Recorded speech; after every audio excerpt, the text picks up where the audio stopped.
Okay. And now we're live. Yay. Oh, good. I Fantastic. don't appear to have lost anyone. No, this is fantastic.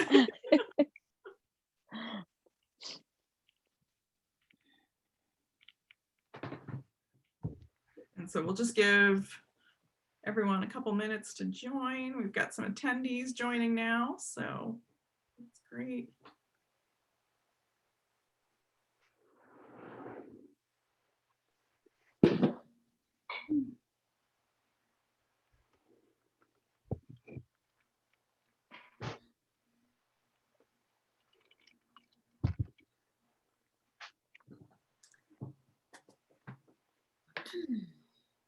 All right, and maybe this is a good time. We'll give everybody a couple minutes to join.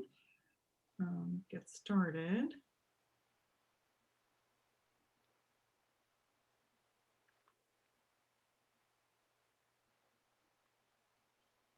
But I'm so excited we were able to do our first virtual version of the image show on International Sculpture Day. So that's kind of a nice treat. When we're looking at dates, it seemed like a natural.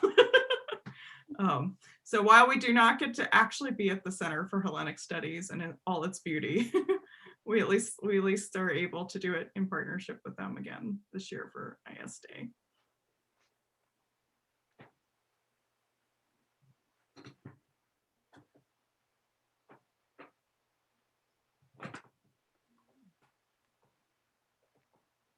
And Esperanza has got her WSG gear on. She is totally prepared. That's perfect.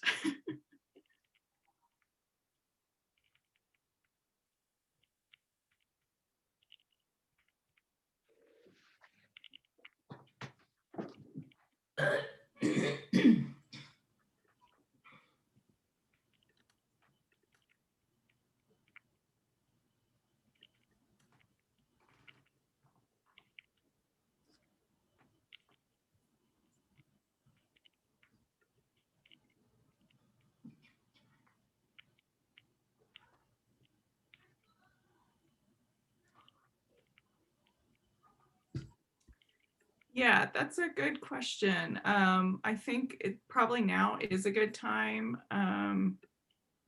for us all to start shutting off our videos and making sure we're good. Tammy will do the initial intro. I think probably whenever Tammy, you have a good view of when people are still joining on. So you'll know when's a good point to start. So you see that does just make us all very small and with our names.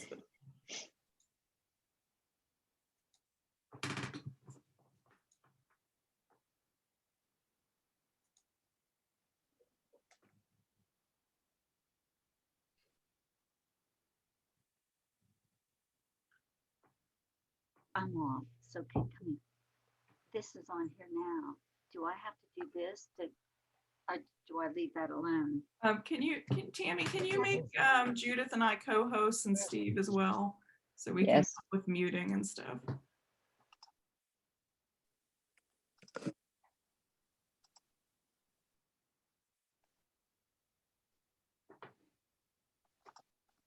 So should we start video when we're introduced?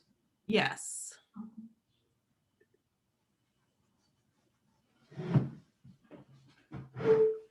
Thank you. Mhm.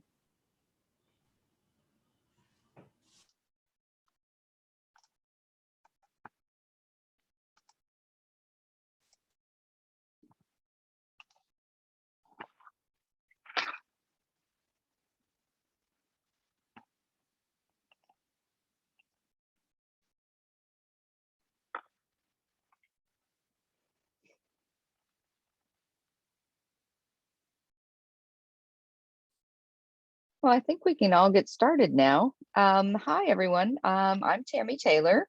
On behalf of Zoe Laffis and the Center for Hellenic Studies, I'd like to welcome you to the Washington Sculptors Group Image Show tonight. Annie, would you like to continue? Yes, thank you, Tammy. Thank you and welcome to the annual Washington Sculptors Group Image Show. I'm Annie Farrar, the chairperson for the Washington Sculptors Group. And just a quick thank you so much to Harvard Center for Hellenic Studies and Tammy for hosting us today and being such great partners with WSG over the years. Also, a thanks to Steve Wana, our exhibition chair, Judith Pratt from our advisory board, Sophie Laffis from our treasurer, for all of their help in putting this event together, as well as Mary Early, our membership chair, and Usma Chaudhary, our vice chair and social media manager, for helping promote the event. This is our first virtual image show, and we are excited to have it as part of the International Sculpture Day. Please tag any of your social media related posts as hashtag Washington Sculptors and hashtag ISDay. We'll also be dropping a discount code for the professional level memberships for ISC in the chat. And for those of you who are new to Washington Sculptors Group, it's a nonprofit organization founded in 1984 to promote an awareness and understanding of sculpture. To achieve this goal, WSG fosters an exchange of ideas between sculptors, collectors, art representatives, and the public by organizing exhibitions and events that are free and open to the public. We are an all-volunteer organization, so joining as a member and renewing your membership, donating and volunteering all make a big difference. Please consider joining and donating what you can. Also, please update your member galleries on our website if you're already a member. It's a great place to show your work with curators and collectors. Also, keep on your calendar. Our next virtual happy hour will be on Cinco de Mayo, the 5th of May. So look out for that as a great place to meet other members, along with some other programming that's coming up soon. Some quick housekeeping notes to keep in mind. We have over 20 artists presenting their work today. So to make sure everyone gets a chance to speak, we're not going to be able to have an intermission. And we are also not going to take questions during the presentations. So feel free to add questions through the questions icon at the bottom of your screen and let us know which artists they are directed at so we can pass them along. We encourage you to also look up the artists' websites. This session is being recorded and will be available soon on the WSG YouTube account. Audience members won't be visible or recorded, but the text chat will be saved. Now I am going to pass this over to Steve. Hello, everyone. So I'm just going to mention a couple of quick words about how things will flow tonight. We're going to introduce each artist, spotlight them so you'll see their image so you can put a face to the name. And then we'll pretty quickly switch over to the slide presentation of their work, and they'll continue to talk over it. So it's pretty straightforward. Our first artist is Christy Little. So I'm going to start with her. Oh, Hang on, let me spotlight you. hello everyone. My name is Kirsty Little, and I'm very thankful to be here this evening and to meet you all, introduce you to my work. I'm a sculptor. I work with ceramics, wood pierced with wire, and I make installations to raise the profile of the misuse of man of single-use plastic. I work in Otis Street Studios in Mount Rainier, run by the wonderful David Mordini. And I'm the chair of the group called Chart, which is based in Chevy Chase, which has a group of 102 artists at present. So a little bit about last year. Is there going to be a slide? Yes. I'll pause a second. Yes, give me 1 second.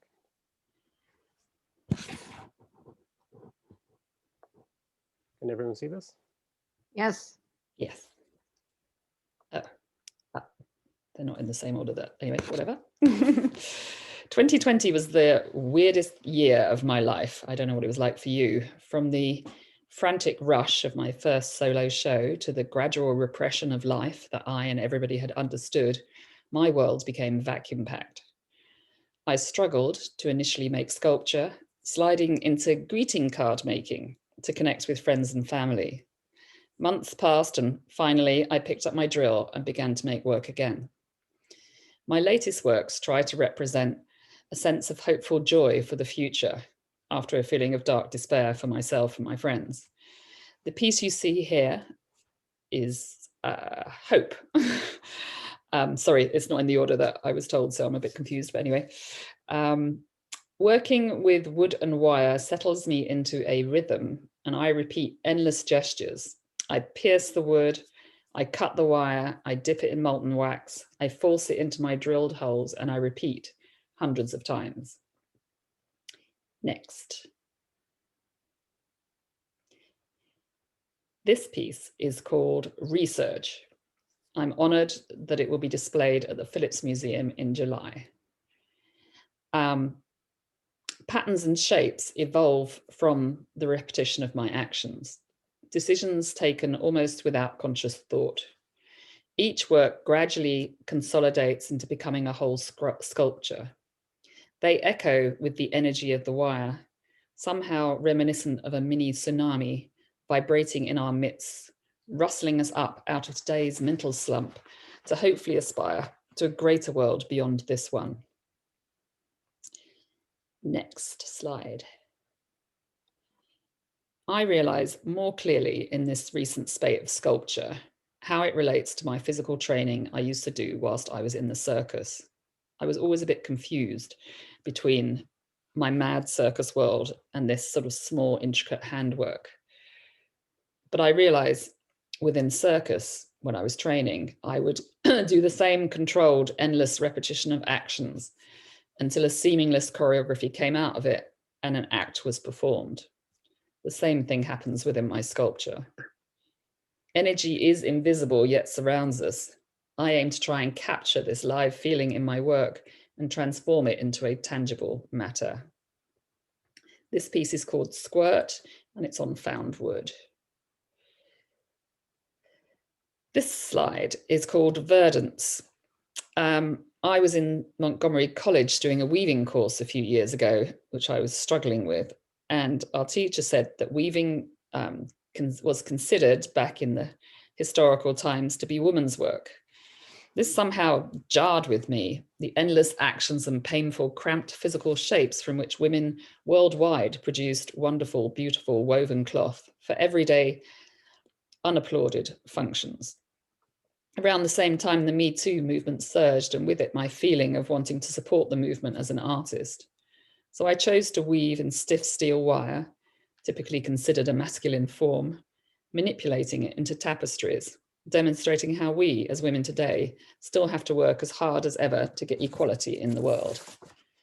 I add in wax tips, another woman's thankless task, making candles, and ribbons to ensure we still maintain our femininity, our dignity. Next. This last slide is called Bliss. My sculpture mentor, Bob Burgess, who lives near me in Chevy Chase, sadly died this year. And I inherited some of his old rusty wires lying around on the floor. Upon inspection and after I polished it, I discovered it was this beautiful brass. And this gift enabled me to move into using different materials in different ways. So I moved from the steel rebar tie wire. The circles in Bliss indicate to me the circles of life and offer hope for the renewal of the world and of ourselves. So I'd just like to finish with saying that I have a show coming up at the Zenith Gallery, Pennsylvania Avenue, DC, starting on April the 26th. So I look forward to seeing you there. And thank you very much for this opportunity to share my work with you. Please drop any questions in the chat. Thank you.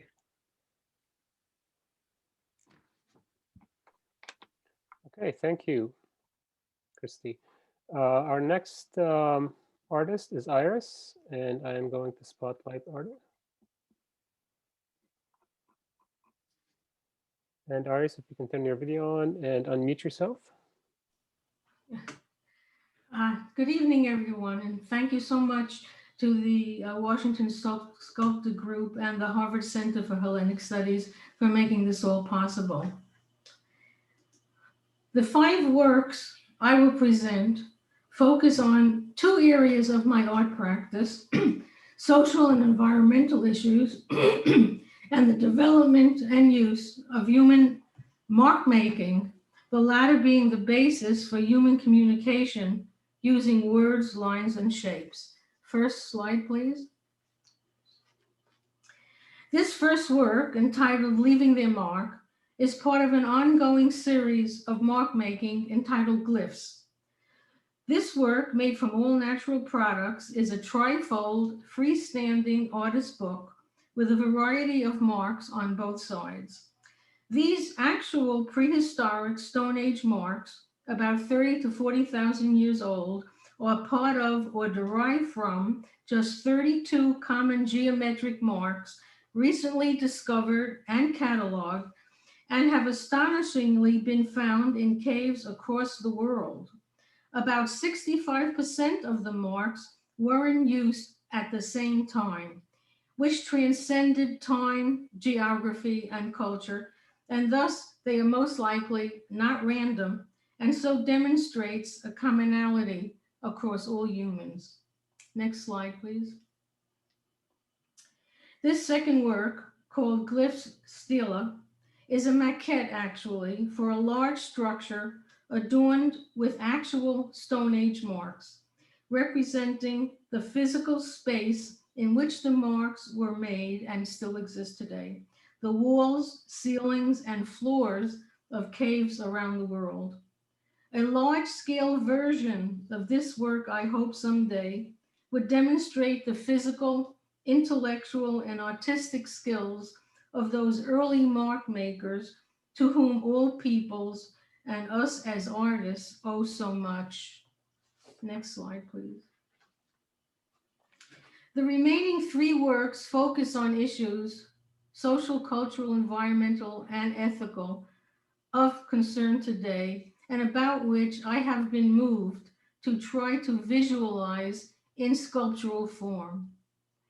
This Symphony in Black is a celebration of classical music and new symphonic forms, which are inspired by composers of diverse backgrounds who heretofore have not been well represented in the classical musical world, but today are being recognized and bringing their musical inventiveness to the repertoires of major orchestras. Next slide, please.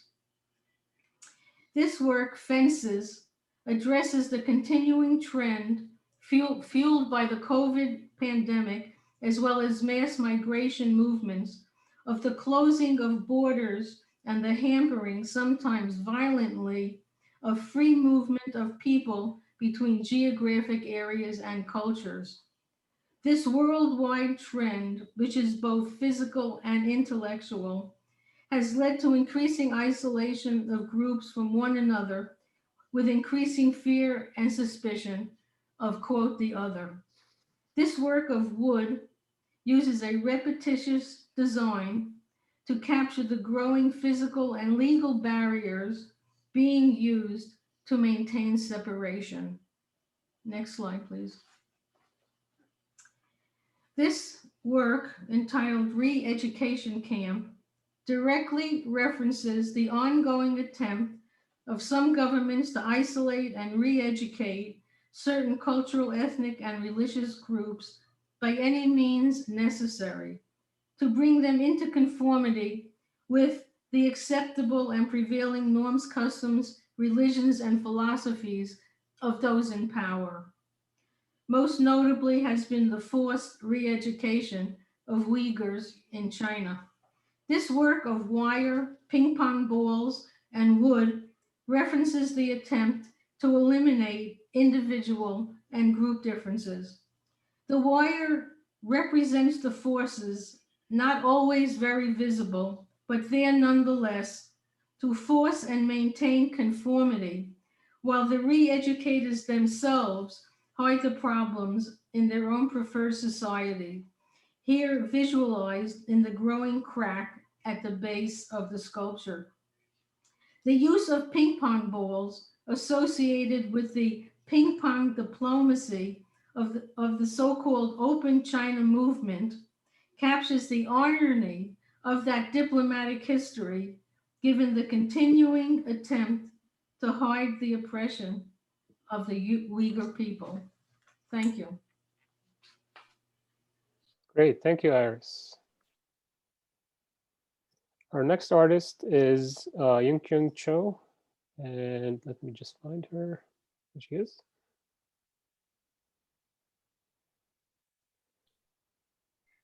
Hi, first of all, I wanted to appreciate being part of Image Show this year, and I thrilled to see everyone's work. My name is KyungCho. I'm a fiber installation and mixed media artist from South Korea, and currently lives and works in Baltimore, Maryland. First slide, please. The self-portrait Aura 1 describes reincarnation of my soul. This work is starting point of my curiosity about aura by myself and environment. I used the fabric scraps and make a round-like shape and hung on the ceiling to create a space. Next slide, please. The fall of the year is ongoing project, start from fall 2020. I collected branches from Patterson Park, Baltimore, Maryland, and used the scrap yarns, a Korean traditional silk, and moss. The works are series, each round shape of work represent a landscape in different place and time. The work currently on view ICA Baltimore Flat File 2021 web pages. Next slide, please. The Planning Unplanned, the series were made by Found Fabrics. This work expresses our identity and unexpected intersections and events through the continuous coiling geometric shapes, twists, and knocks by the found fabrics with the various colors and textures. Next slide, please. The Tree of Life is a work about the cycle of the nature and human life and eternity. As you can see, the work is represented as a huge tree made up of a countless line of yarn. Tree can be represent the meaning of reproduction, production, and reincarnation. So I wanted to express my thoughts through the medium of tree in this work. Next slide, please. Where Do We Come From was completed summer 2020. Last summer was a difficult time for everyone. During the time, I was once again thinking deeply about human life, human rights, and identity. The works represent our blood vessel came from the ground. I wanted to express that we are all brother and sister in Mother Nature. This work currently installed at Franconia Sculpture Park in Minnesota. Thank you so much. Great, thank you. All right, moving on. Our next artist is Brendan Robinson. And I'm going to, if you could unmute yourself. There you go. All right. Good evening. Hello. Thank you very much for including me in this event. My name is Brendan Robinson, and I'm a stone sculptor living in Ellicott City, Maryland.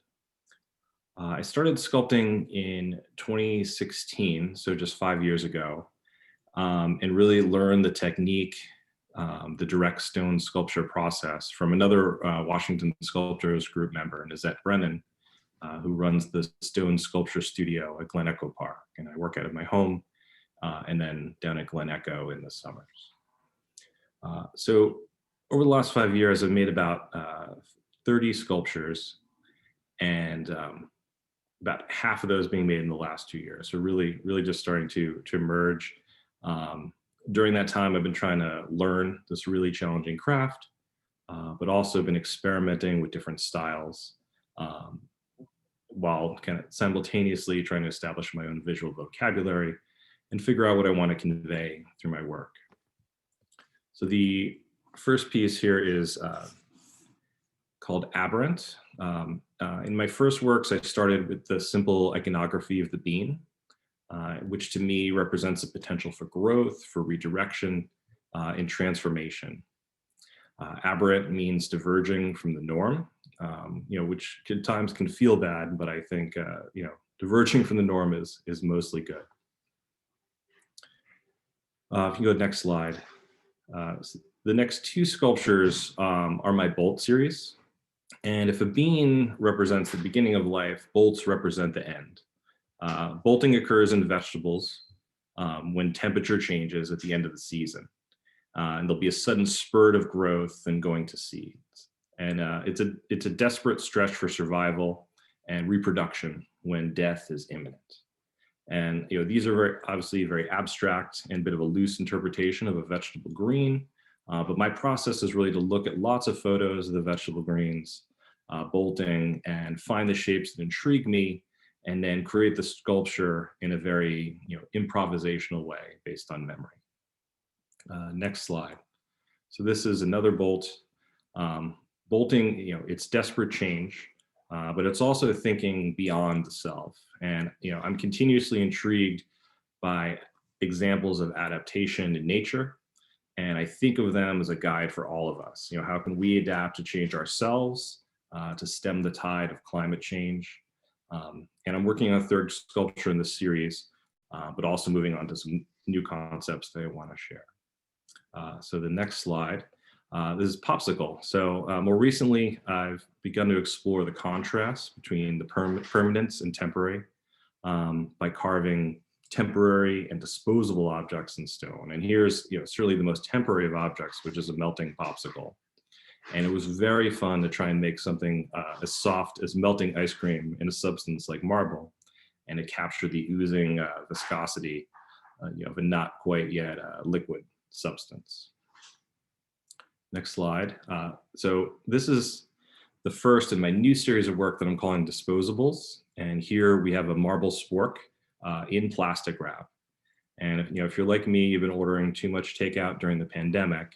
And even though it's coming to your house, it often comes with these unnecessary disposable utensils wrapped in less necessary plastic.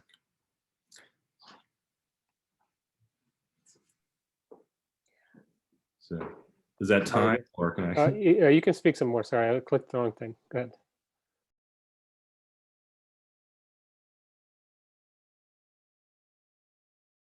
Make sure you unmute yourself though, Brendan. I remuted, sorry. By shaping the throwaway objects like the disposables at double scale, trying to give these objects a new size and weight to serve as a reminder of their gravity of our generated waste, and adding an element of intention and mindset that most have or really don't have in our consumer-centric, very waste-prone culture.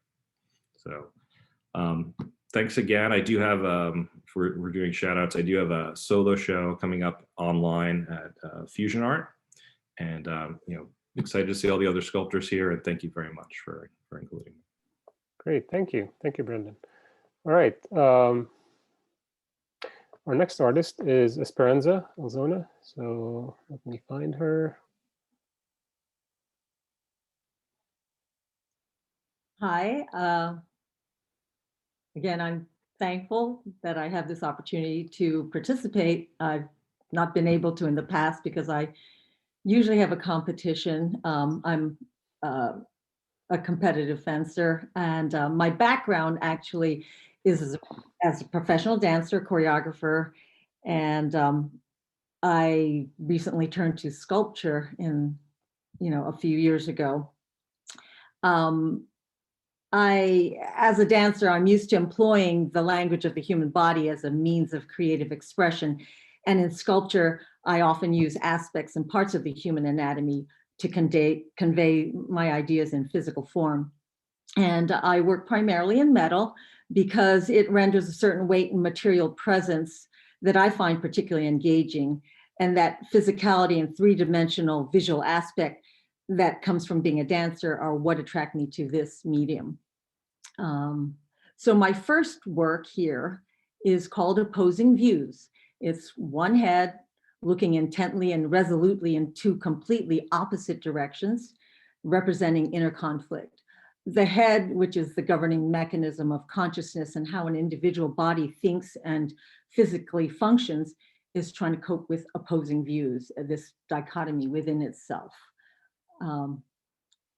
I also want to plug that all the work presented tonight is part of my first solo exhibition, which is going to be at the Frank Arts Center Gallery at Shepherd University in Shepherdstown, West Virginia, June 6th through July 30th. And that has a combination, it's in person, and it has hours that you can look in details on my website, which is www.esperanzaalzona.com.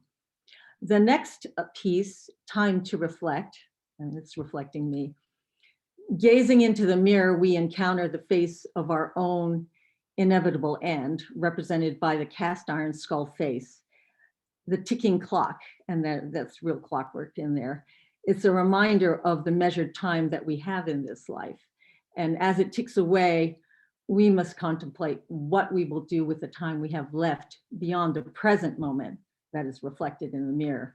And it's a sort of memento mori.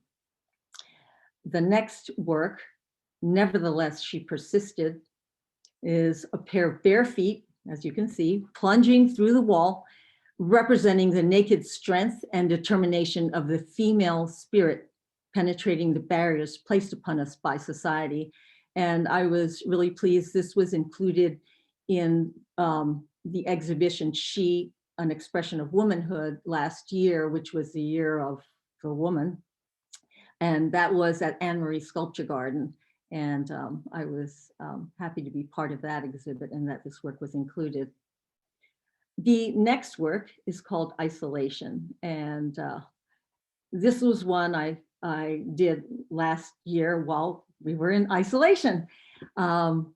It's enclosed in glass on an island of rock, this empty hand yearning in an invisible prison of isolation is the unattainable human touch. The slate slab is like a barren island upon which the human touch is stranded, barricaded in the glass dome. The hand can speak its pain only visually. And the work, again, it's about that sense of isolation from social distancing. My last piece here is called Rise Up. And it's this battered fist that represents empowerment rising up from a pockmarked landscape that is adversity. The fist is a figure of strength with an inner life force it's depicted in red, like blood. I don't know if you can see it in the slide coming through. But the fist prevails, although obviously battered and scarred like the base of slag from which it arises. But it's a message of hope and transcendence, that we can draw up the life force from within ourselves to triumph over our obstacles, problems, and misfortunes. So my solo exhibition, which is June 6th through July 30th out in West Virginia, is titled Being Human. It's the characterization of various universal emotions, sensations, thought processes, self-identity, and manifestations of spirituality as representations of concepts and qualities of humanness in sculpture, primarily cast in metal.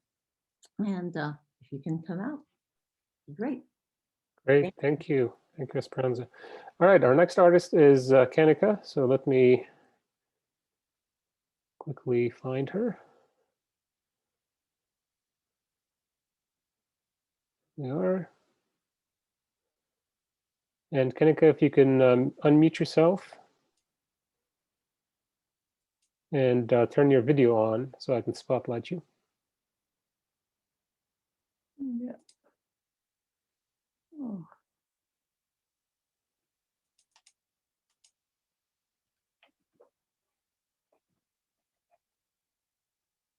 Well, I've turned the video on. Okay, give me 1 second. That's I okay. have to find you again because when you turn your video on, you move. This is the age of, here we are. Okay. Yep. Well, hello.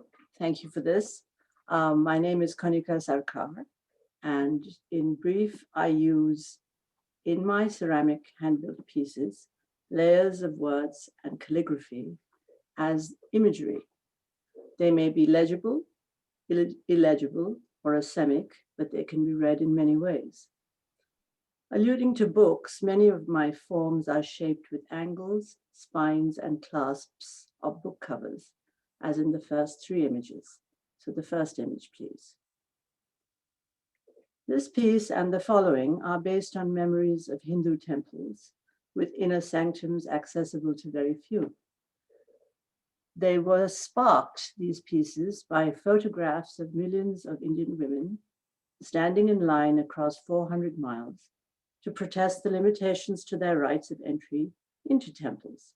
This was in 2019. The Sanskrit laws printed on these pieces state attitudes to women centuries ago, but they still evoke recognition about persistent patriarchal attitudes towards the female body and the limitations of rights to all sorts of target groups. Female silhouettes, boxed in by the texts, are placed on the centers of these pieces, and my own notations are printed in English on the margins. So on this piece, Doors 1, the Sanskrit text groups menstruating women with pigs, roosters, dogs, eunuchs, and outcasts, all of whom had better not turn their polluting gaze at men, and especially not priestly men. My margins read, rejected, ejected, excluded, and denied. Next, please.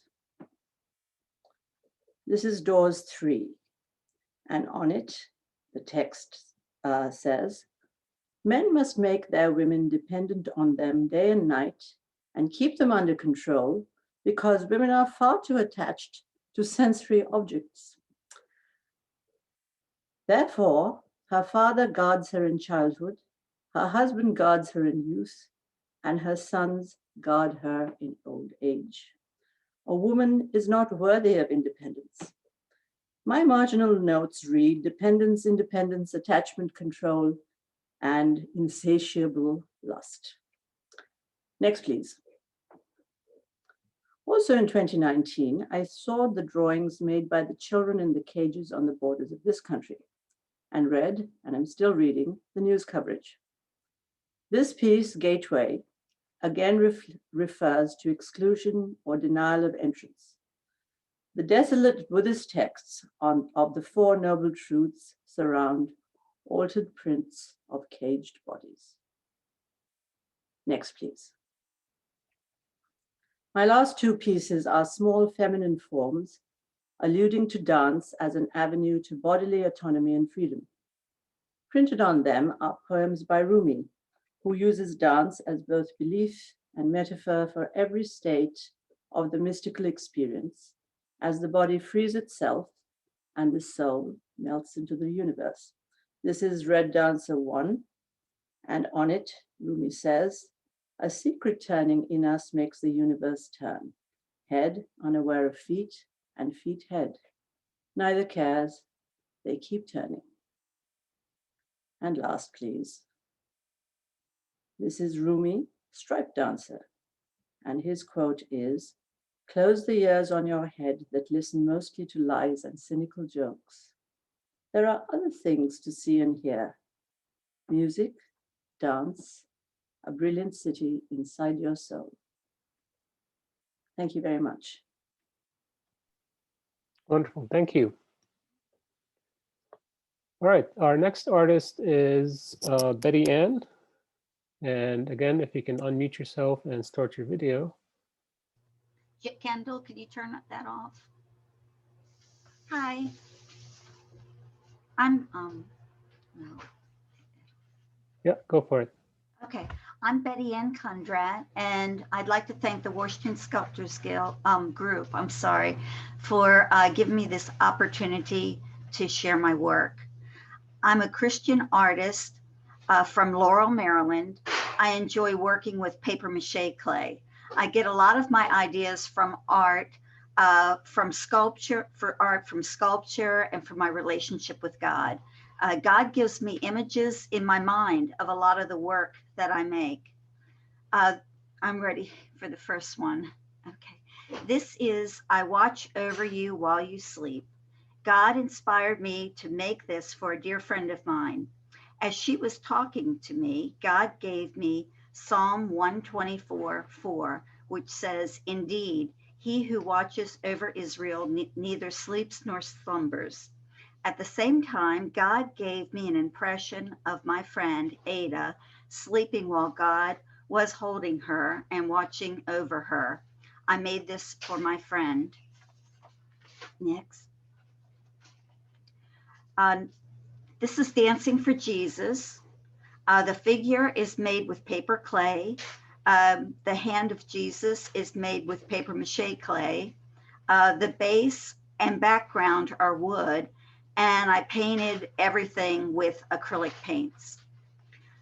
God used dance worship to draw my heart closer and closer to him. I used to dance more at a distance from him. Now, this is me dancing in the hand of Jesus. Next, please. This is Receiving a New Heart from Jesus. The mediums that I used are paper mache clay, paper clay, wood, glass, and acrylic paints. God gave me an image of the sculpture in my mind and gave me the way to make it. He guided me. The figure is me begging God to save me from death and hell. The wooden frame with glass is my living room window. Jesus' hand holding a heart coming through the window towards me represents Jesus coming into my heart to be Lord and Savior of my life.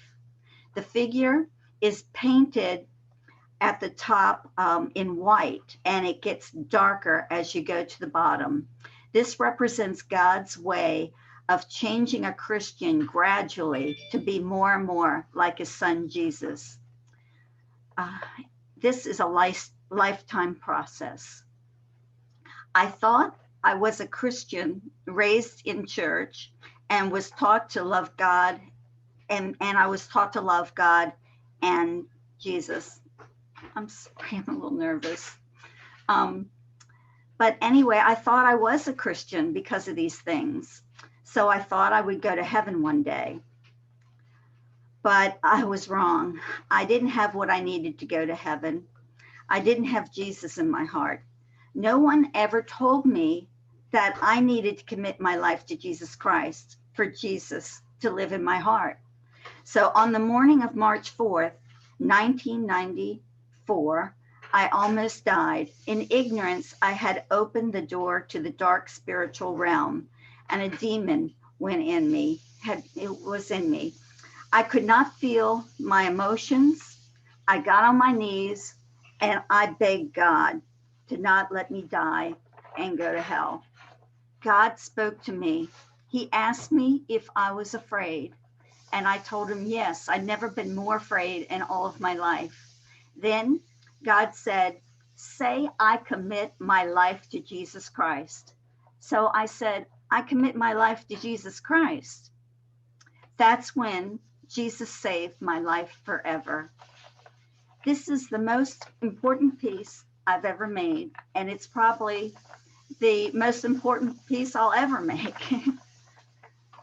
Next. This is my last piece. This is just a fun piece. It's called Green and Blue Rock Bowl.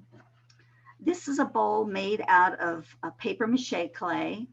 I made it to look like a geode combination agate slice. I used a cool color story of blues and greens. Inside, I put some beads with aqua blue check glass.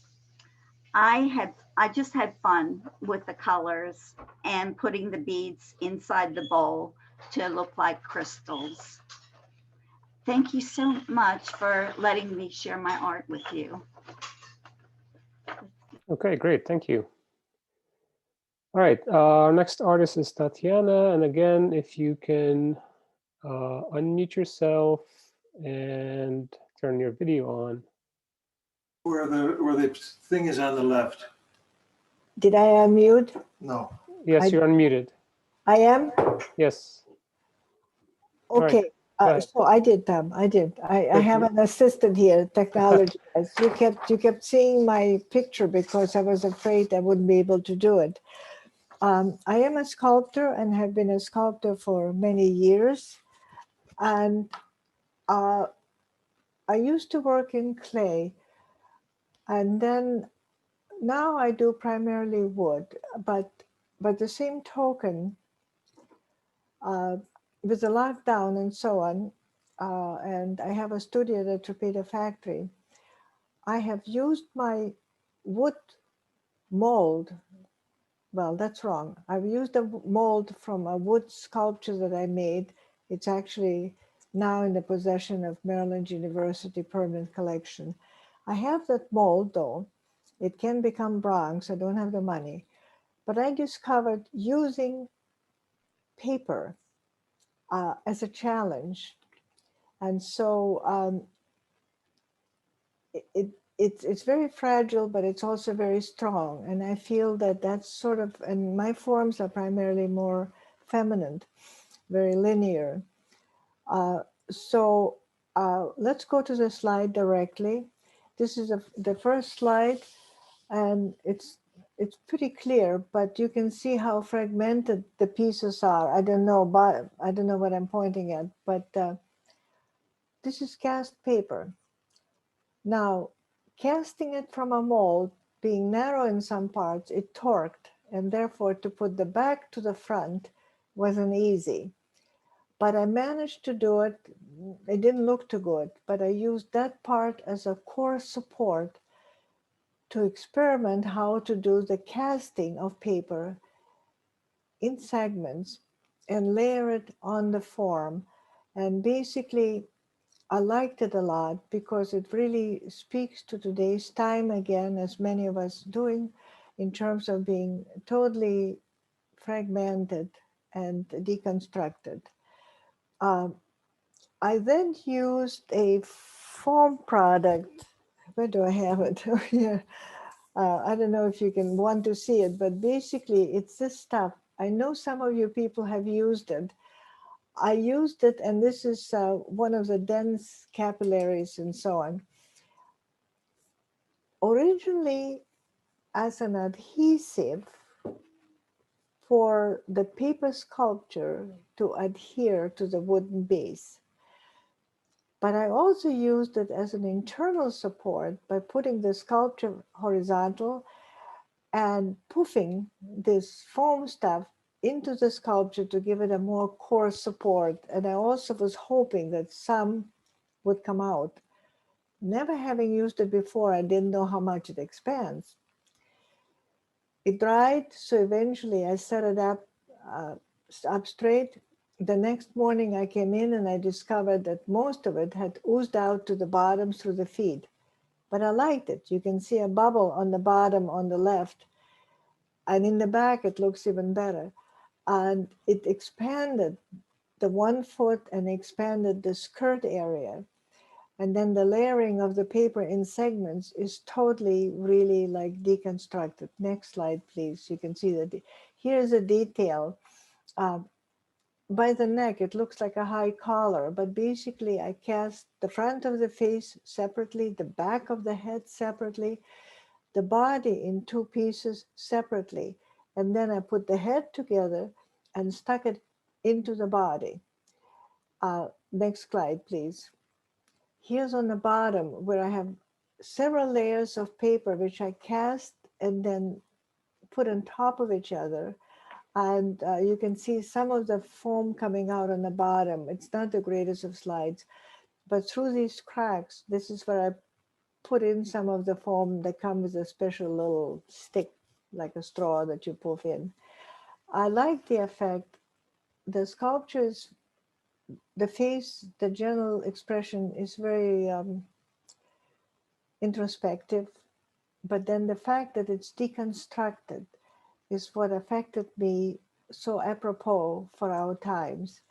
I intend to make 5, 7, or 8 more of these using different papers because different papers require a different learning process of what makes them stand up, be viable in terms of not distracting.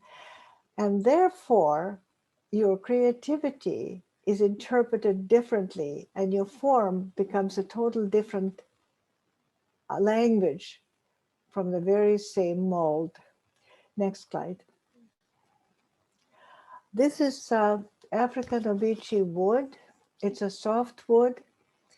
I actually made this sculpture some time back.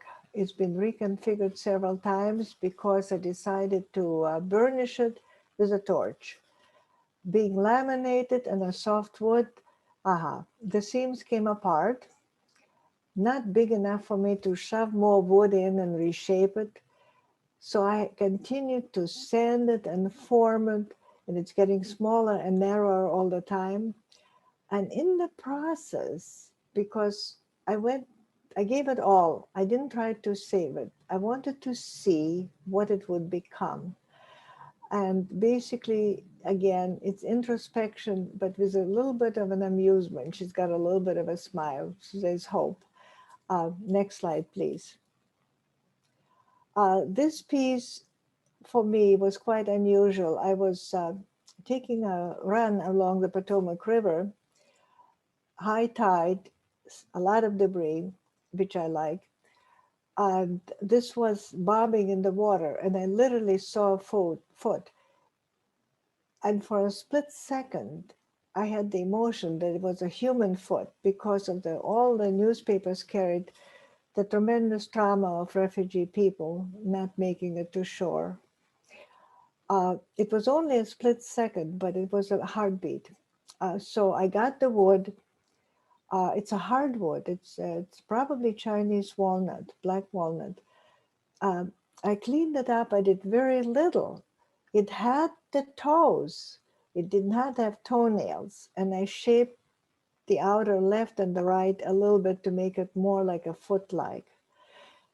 This one I did torch. It did take the burning very well, scrubbed it down very well so there was no residue, but it became a lustrous, wonderful black, which I then polished with wax.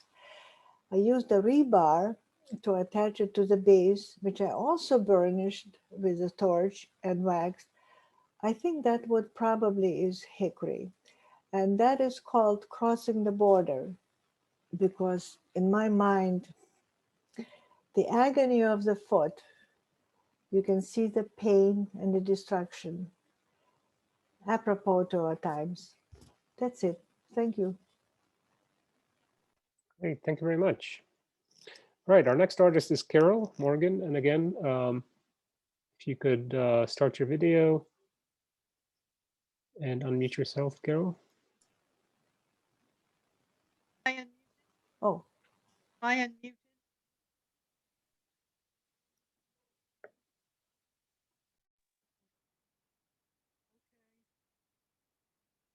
Okay, Carol, go for it. Hear me? Yes, we can hear you. Go ahead.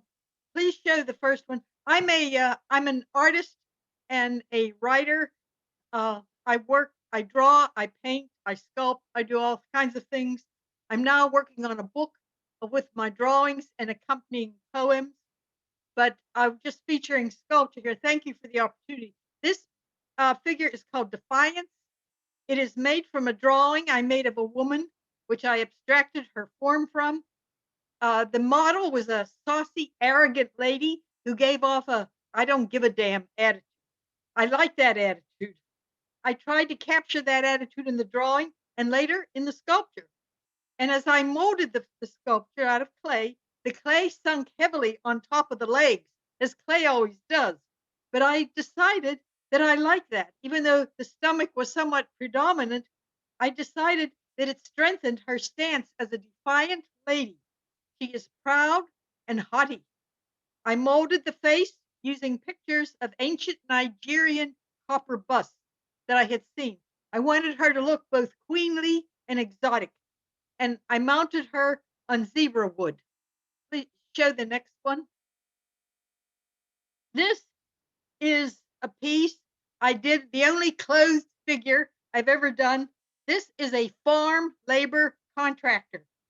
The sculpture symbolizes people who supply labor, housing, and support for migratory agricultural workers who work for agribusiness and large farmers. In California, the farm labor contractors get about $60,000 a year annually, and the migratory workers earn $3 to $12 an hour. The farm labor contractors have to be certified by the U.S. Department of Labor. Some people in the office who I met have referred to the farm labor contractors as the lowest of the low. They have been known to practice peonage and prohibit workers from taking breaks of any kind. And I happened to see this model, and as soon as I saw him, I thought, boy, do you look like a perfect person to represent that kind of individual. I know there's probably good farm labor contractors, but this man just seemed perfect for the role of a bad one. Okay, next, please. And this is called Trolley People. This wall plaque originated from a series of drawings that I made on the metro before the pandemic. People always fascinate me, and I tried to make them as idiosyncratic as possible. I did this drawing while in an online course. It fell off my easel. It broke into 3 pieces. I tried to fix it, and I fired it in the kiln. I'm now making it over again, another version, but this time I'm going to make the trolley people more idiosyncratic than they were. Next, please. This is Sarah. This was a compact form. I like this one of a woman sitting, holding her hair. She seems strong and powerful. I like to see strong women. It's not as abstract as some of them, but I was pleased with it. Next, please. This is Maxine. This sculpture won a prize and was on display in Alexandria City Hall. She was an elegant, strong woman. I wanted to incorporate her pride in every action, including resting. And like others, she is also mounted on a piece of zebra wood. Thank you for letting me share. Great, thank you very much. All right, our next artist is Christina Lee Tyler, and she couldn't be with us tonight. She wasn't feeling very well, so I'm just going to quickly go through her slides. And for the audience out there, do keep in mind we'll be sharing both the Zoom recording as well as the slides themselves, so you can feel free to browse the artists, their websites, and their images in a more leisurely way.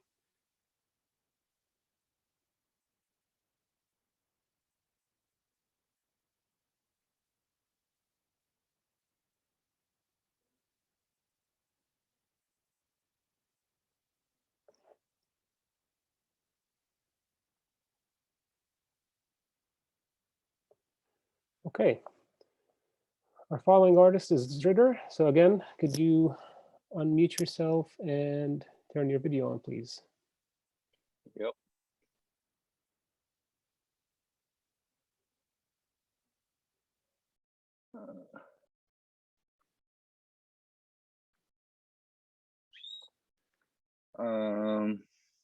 Hi everyone. Thank you so much for this chance. Yeah, my name is Ritter, and I'm from China. I just recently graduated from MICA, which is in downtown Baltimore, and my majority work is 3D. All the material is being involved, but recently those works are majority wood. So can you go to the first slide? Yeah, thank you. So this is called Wood Revolution. So I went to Beachshore pretty often, just forsaking some wood that I can grab and use as a material. And also, yeah, most of my work are focused on saving natural resource. So this piece is focused on natural resource running out, especially on wood. And also I incorporate with those hanging elements. Also the rack in the back is more like a butcher shop hanging the meat. So I was kind of like borrowing the butcher shop scene from there to wood, so people can have a correlation with from animals, like to how people treat animals versus like how they treat like trees. And can you go to next?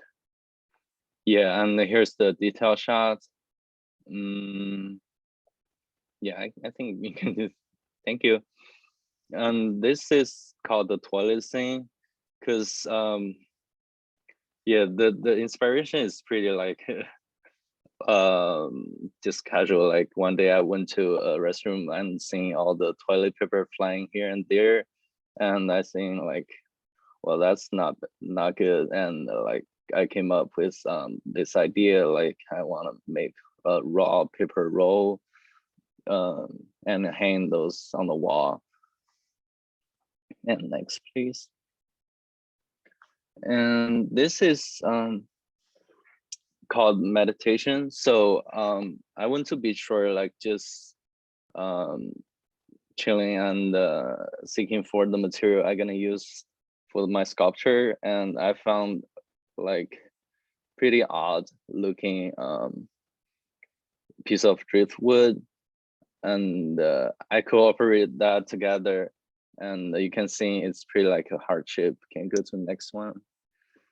So this is more like a detail shot. So I was more reading this as my own meditation while I'm like going to nature space and do some my own thought meditation. And that's it. Thank you. Great, thank you very much. All right, our next artist is David Alexander. So again, if you don't mind starting your video.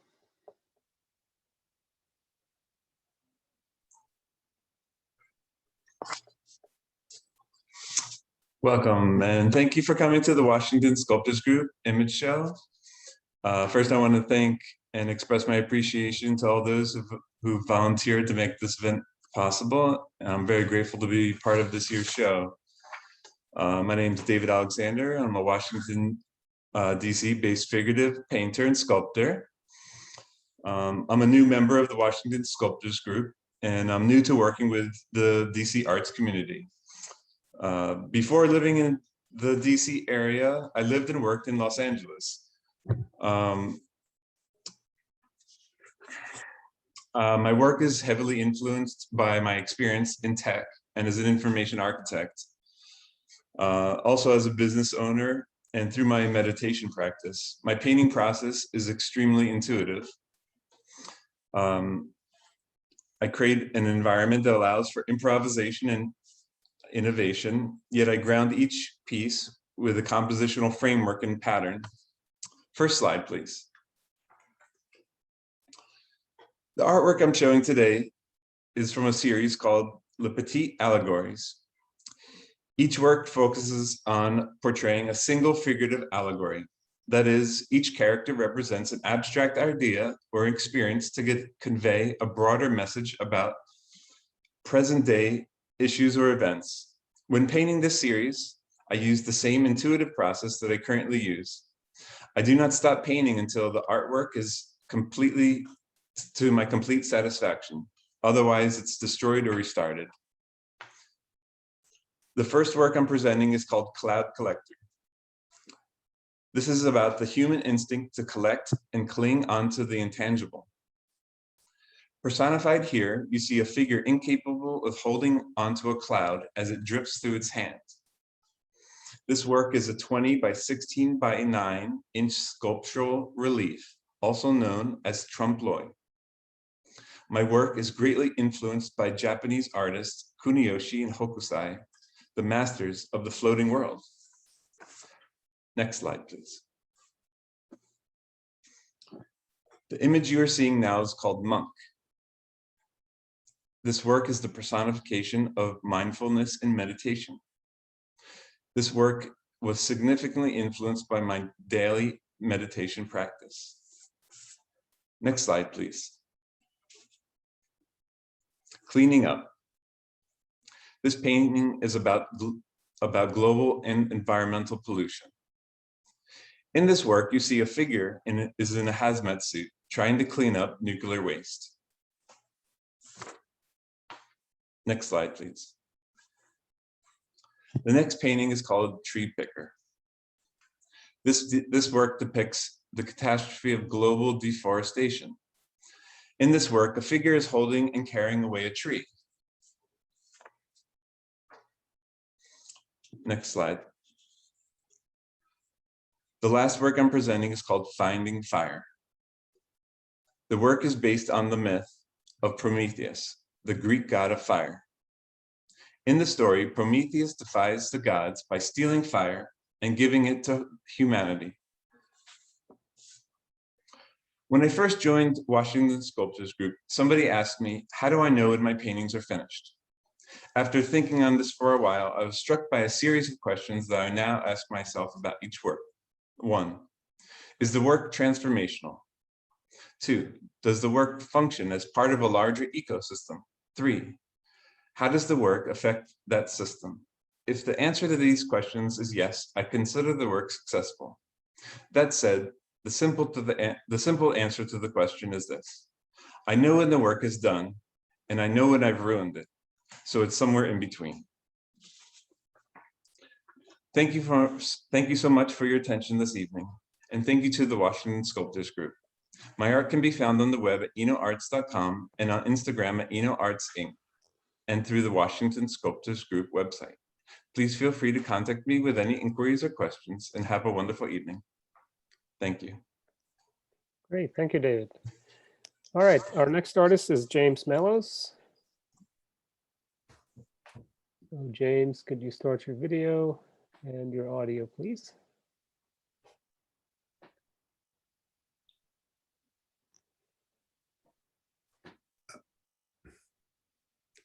Hi, everybody. I'm James Mallows. Hi. Thanks for the opportunity to talk about a few of my sculptures tonight. Lately, I've been interested in data sculpture, which I would define as physical realizations of data that bring some sort of emotional impact, not just a visualization, and also have a merit as art that's independent of what the data is supposed to represent. First slide, please. This sculpture is based on the shape of the coronavirus spike protein, which is the part of the virus that fools a human cell into letting it in. And it does that by, in a way, disguising itself as a normal human enzyme. You're looking at it from the side. The top, as you see it, the top part would be the part that is the disguise that fools the cell. And this is not a model. This is actually a tracing of a projection of the spike protein. You can see down in the lower part, there's like 3 strands. And there you can see the actual nature of it is actually 3 identical protein molecules that are bound together.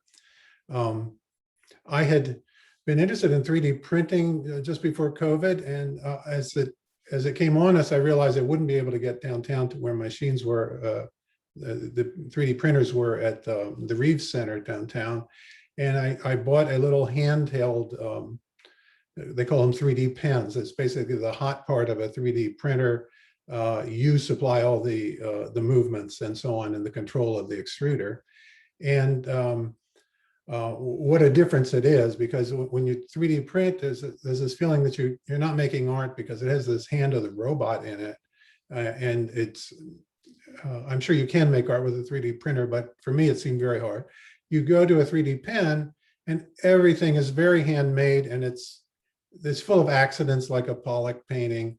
As you can see, this isn't exactly what I was trying to trace. It's what, you know, what my hand and the extruder together made. I had been also excited at the beginning of COVID by this scientific collaboration where almost every research was open to the public as a preprint Yeah, I mean, that's good and bad, but it was certainly an exciting moment of global cooperation in science. So I early on found this proposed structure for the spike protein, and I just printed it up big and covered the paper with a sort of a mold release, which is commonly used in 3D printing as just, the glue stick material. You just cover the whole thing with glue stick, and then the plastic will come off after it cools. So that's how I made this. Next slide, please. So another bit of data that was related to COVID that I'm interested in is the expansion of central banks in the world economy. And to represent that, we're looking at the left. This is the change in the size of the balance sheet of the Federal Reserve, typical of central banks around the world. They've been buying bonds to suppress interest rates for the long term. In other words, 10 years out, 30 years out. What's happened, it started with the great financial crisis 12 years ago. They've been buying and buying bonds to suppress interest rates. And then finally, with the financial emergency around COVID, it has really gone wild. So you're following from the bottom of that graph to the top. You can see how it's almost out of control now. Hopefully things end well, but it doesn't look that great at the moment. So my idea was to make a basket in the shape of that curve. And I used a program called Grasshopper, which is largely used by architects, that lets you rotate a shape in space. So I've rotated that section of 12 years of the growth of the Federal Reserve balance sheet around an axis. So you get this vase-like shape. And to make the basket, you also need to know how the weaving elements are going to move on that shape in order to know where they cross and at what angle they cross. So I also did that in Grasshopper. You can maybe make out the little red lines that follow paths that they're called geodesics, the shortest possible distance, and also you could think of it as if you tried to put masking tape on that surface, what direction would it go if you didn't let it wrinkle in any way? You just rolled it out straight. And that, it's easy to see, that corresponds to how a straight weaver will pass along the surface. Next slide, please. So this is the actual artwork. I called it "They Earned It" because there's some question of whether the financial world really has earned it. In other words, in these 12 years, wages have been almost stagnant, and yet capital assets have kept inflating, largely driven by the actions of central banks. I like the look. It has kind of an airy feel about it. And again, it's not a perfect representation of the data, largely because there's not enough strands in there to cross frequently enough to really have a faithful representation. But in data sculpture, I don't think that's not the most important thing. The most important thing is you get some feel for it. Next slide, please. The problem with "They Earned It" was very fragile. And I went to work, how can I make something like that and really have a basket-like resilience? And "They Earned It" had been put together with 2 notches on each piece as they cross. I found that it is possible, if you bend the pieces just right, to get 4 notches to interlock. And that's a very stable structure. Next slide, please. So this was the next work after They Earned It. It's called Diamond Weft. And this is going to be in a math art exhibition in Helsinki. Nominally it's in Helsinki, but actually it's going to be online. It's Bridges 2021. Because the shape, it uses that 4-notch crossing, but it also has sort of a mathematical content in that, in kindergarten, we learned that we can weave straight strips at 90 degrees and they make a flat surface. Well, there's another surface that is related to that. It's called the diamond surface, and it allows us to weave straight strips at 90 degrees in 3 different directions. And the trick there is that each weaving element has to turn 90 degrees between each intersection. So this is such a small part of that weaving, it's hard to even read it, but basically you see that those pieces are making a 90-degree turn. to move from one crossing and then another 90-degree turn to meet the next one. So that was sort of the mathematical interest. I also made this out of some defaced material that I bought by accident. I didn't realize it was defaced. And then I wanted to take it back to the hardware store, and I thought, well, that's not very 2020. Let's use what we've got. Nothing can be made perfect with all the problems we're having. So I kind of like the way it turned out. It looks a little bit like galvanized steel. That's really all aluminum with some facial defects. That's my talk. Thank you. Great, thank you very much, James. All right, next artist is Ira Tattleman. So please start your video and audio.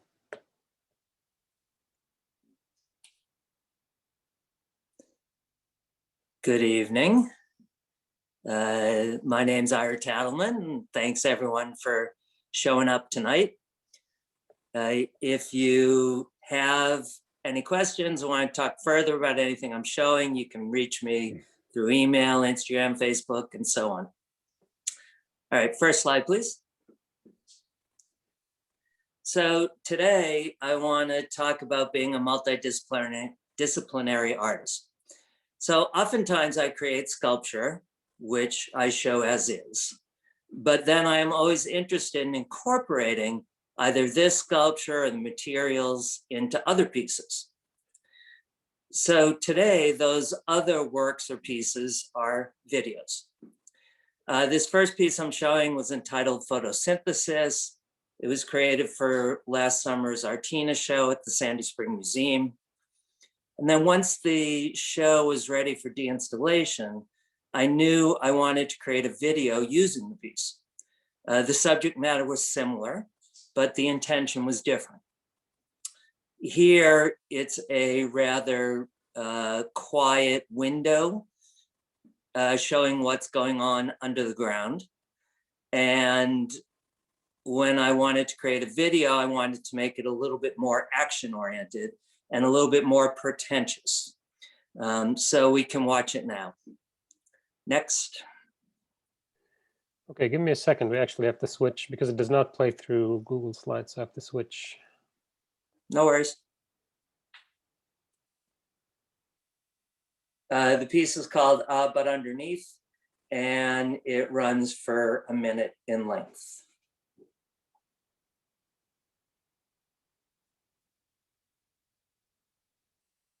All of my videos are on Vimeo.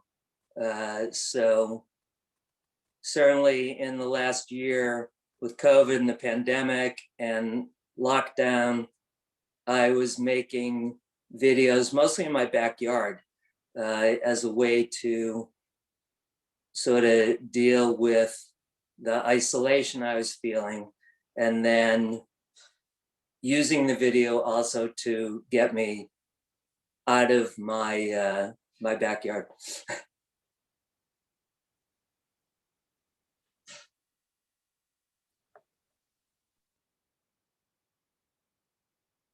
There should be sound, although we're not hearing it right now, or at least I'm not hearing it. Let me try again. Sure.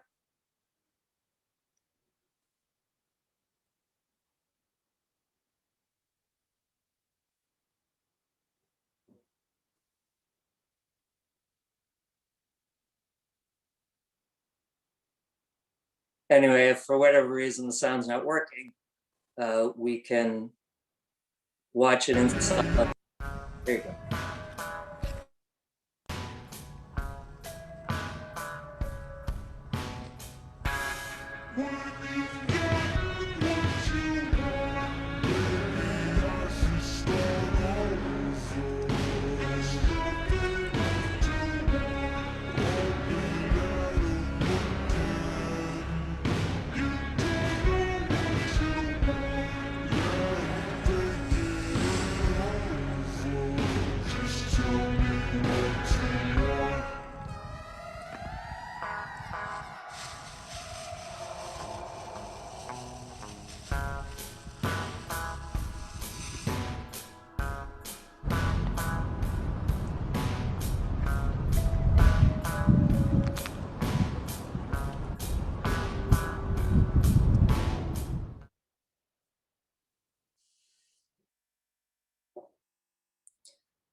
Okay, now, sorry, we're going to go back to slides. All right, so this sculpture is called Navigational Hazard, and it was made while I was at a residency in Florida, and this is just about 2 months ago. Using found objects, I was interested in translating what I was seeing during my bike rides along Highway 1 in Florida, near New Smyrna Beach, Florida. So what I was seeing a lot of trash, remnants from car accidents, and debris from the rain and windstorms. They came together into this sculpture, which I created on a wooden deck at the Atlantic Center for the Arts. Next. So separate from making some sculptures and paintings, I was also creating a video using written and fictional narrative about what I was seeing and learning along Eastern Florida near to the Atlantic coast. We'll show another minute video and you'll see how the sculpture fits into the story. In the full piece, I also include photographs and paintings that were completed while at the residency. So this is a 1 minute excerpt from the longer video. Okay, we can play.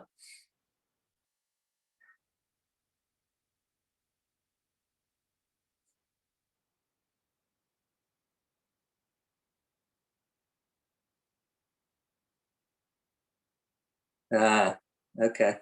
Again, for whatever reason, the sound's not working.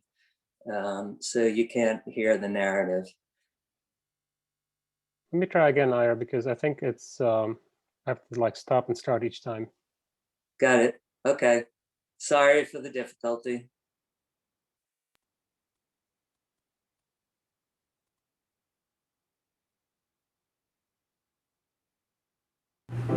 I saw the remains of a car accident by the side of the road. We've all seen it, a broken car fender, half in the water, half out. I wondered what took place as the tide concealed and revealed the damage.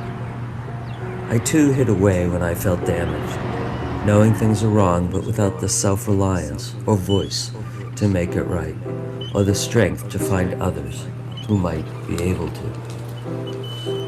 I am resilient, but sometimes terribly alone. Oysters, when they gather together, establish landmass. They filter algae and other contaminants. The hard shells can become a navigational hazard, the accumulation of mollusks too big to sail over. I've observed their unspoken rituals as they adapt, change, and trade off.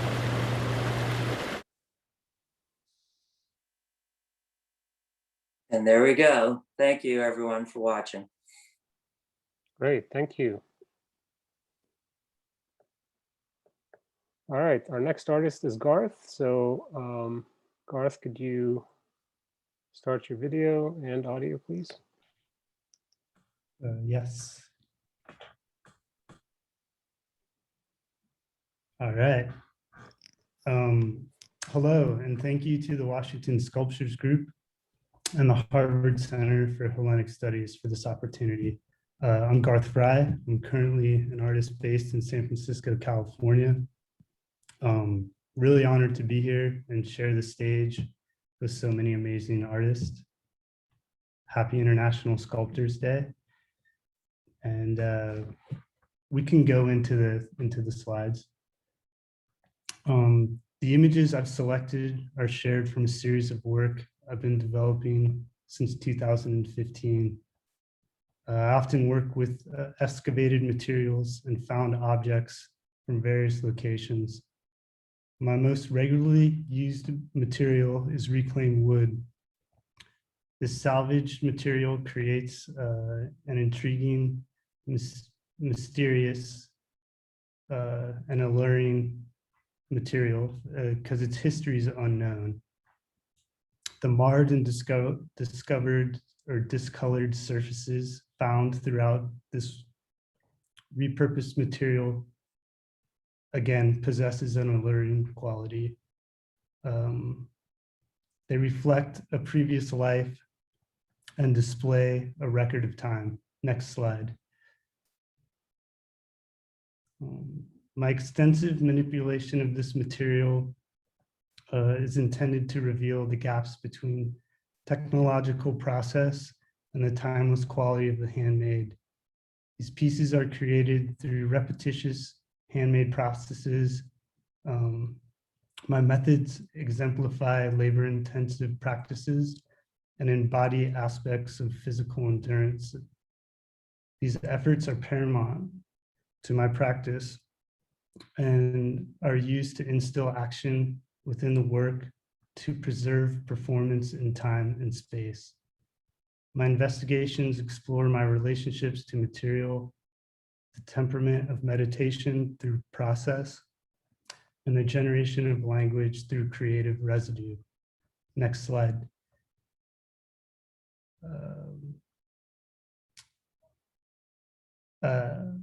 Yeah, this is great. Through process, these tools reflect force and display aggression while promoting the delicate nature of the hand.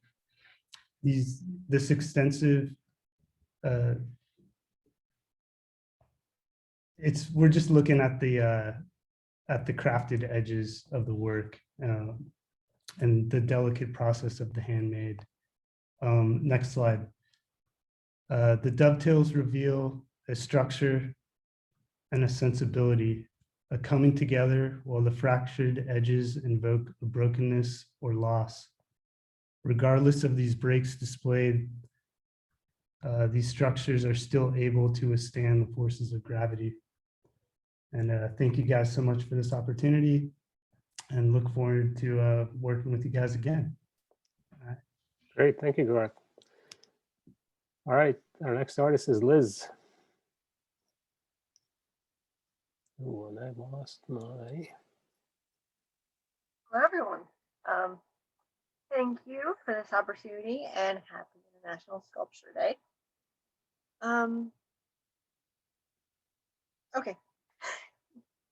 So I completed my graduate work at MICA that put me on a focus of making landscape work in a different sort of tilt.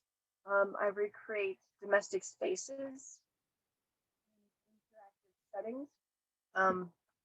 And in the last year, I wanted works that I could complete quickly.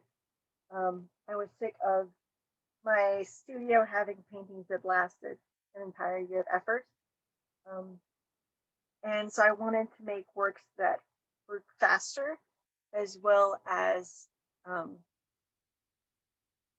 filled my feelings, or sorry, included my feelings of claustrophobia and isolation during the pandemic. Let's get started with images. All right. So about 5 years ago, now 6, I guess, before I had a studio in DC, I went on a trip. I went to the Contrat International Artist Residency in El Bruc, which is outside of Barcelona. And there is this fantastic, epic mountain called Montserrat. It was about an hour away. When I got there, I was determined not to depict the mountain, which lasted about 4 days. I went on a hike by myself. Thanks to a mountain goat, I got lost, got stuck in a crevasse, and took me about an hour. I got my way out and met the mountain climber of the artists. She had her dog trained as her belay, so they were all in gear. Met them at the bottom of the mountain. Everything was good. I'd never been so happy to see someone before in my life. And that got me obsessed with thinking about this mountain as a standalone body, as a space to keep adding my practice.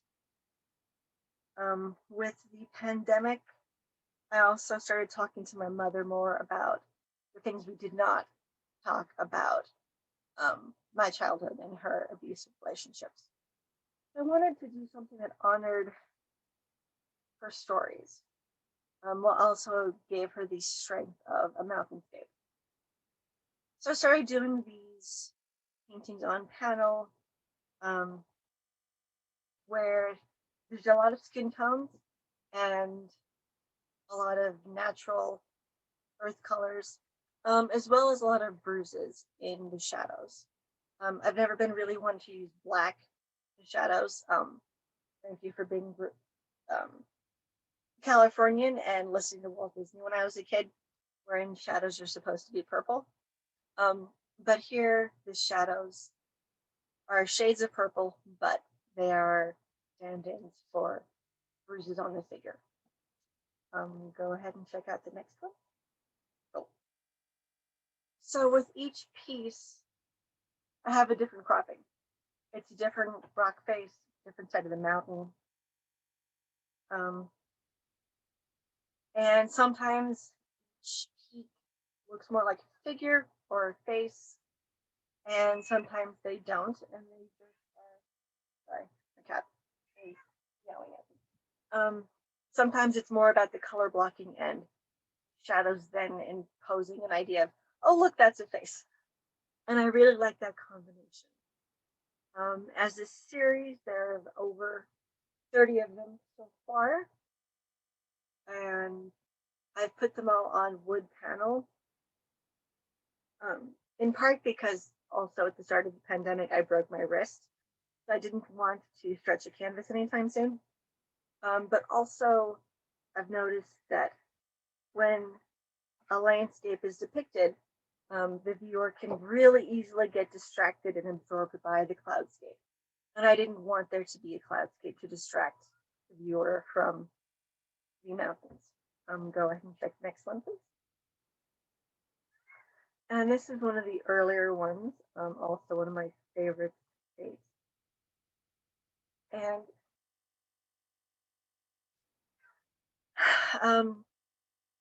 one particular peak is called the Seven Sisters.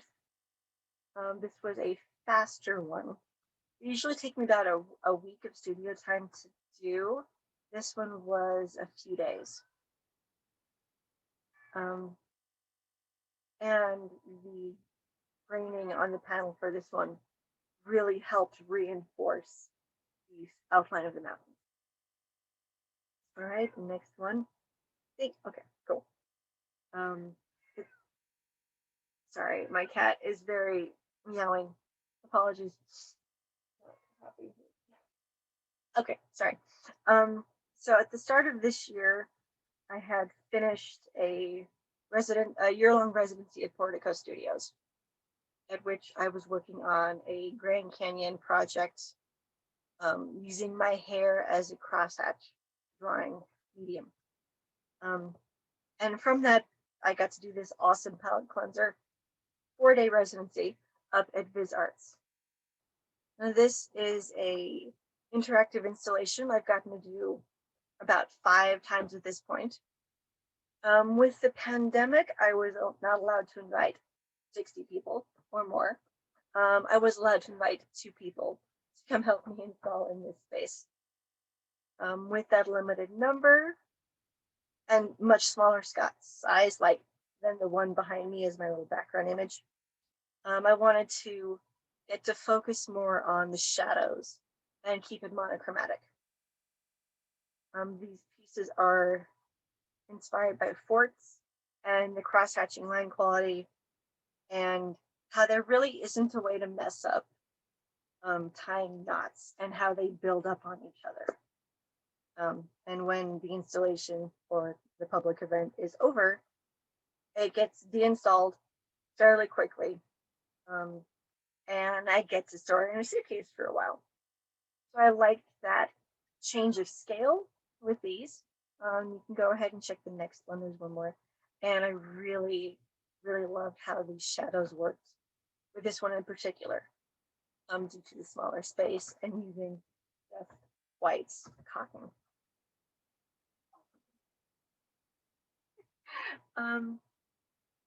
It also coincided with my 39th birthday, which was a wonderful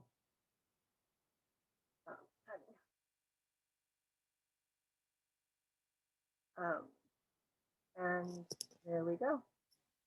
Great, thank you so much, Liz. All right, our next artist is Chuck Fletcher. So, not sure why I keep using Zoom.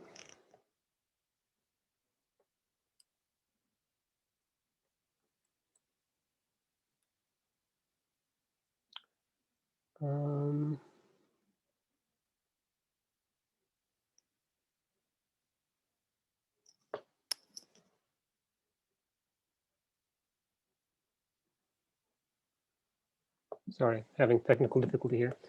Could you unmute yourself, Chuck, and also turn your screen on, please?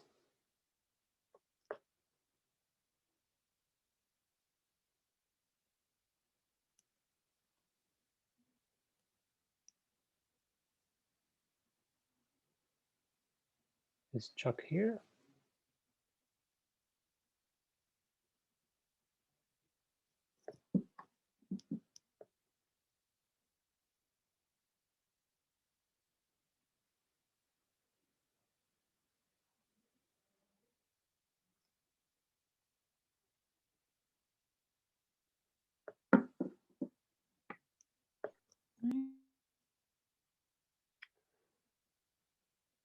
Annie, do you see Chuck? I am not seeing him. Okay, let's move on. Maybe I'll just go through his slides really quickly anyway. The artist after that is Suk-Kyung Park. So if you can get ready, I'll just go through Chuck's slides quickly, just so they're shared.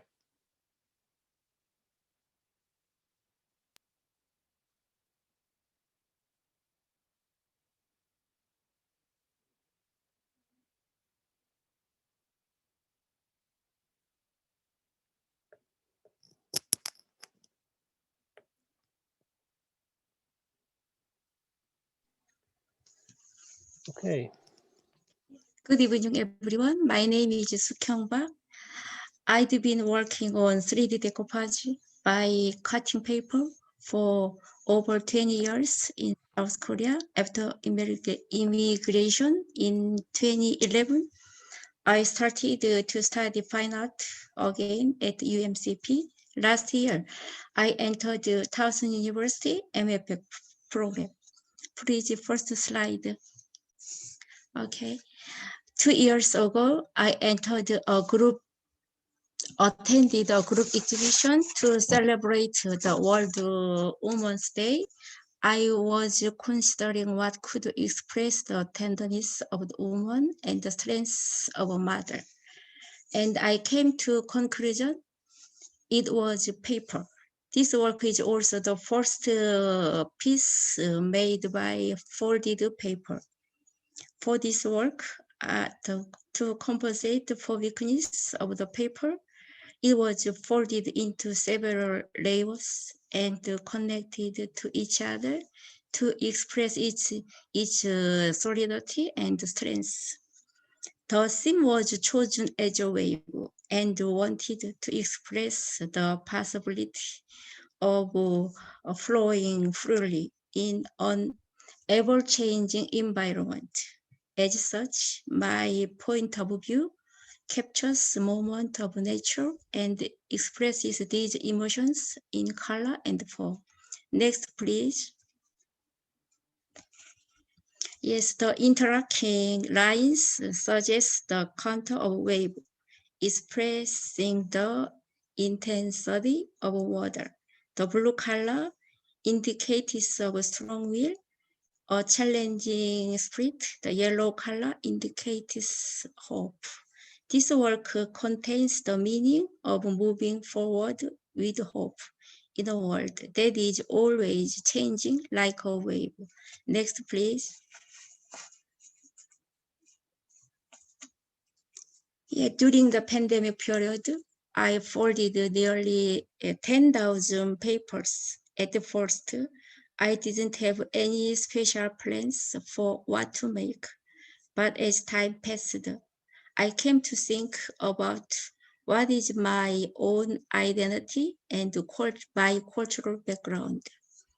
To express it, I created this work by mixing bamboo cords, traditional paper, and thousands of folded papers interacting together.